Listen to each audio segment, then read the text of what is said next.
বাইরে করে। এই যে ভিউয়ার্স, আমি আর আমাদের বাজার বত্তার বাজার। দেখেন দেখেন এই যে আমরা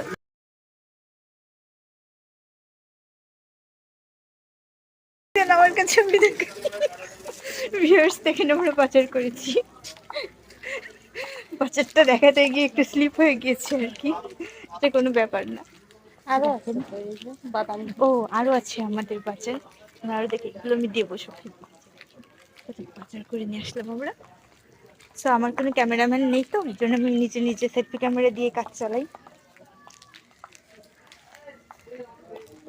ও অনেকে আবার দেখলে কিন্তু চিনতে পারবে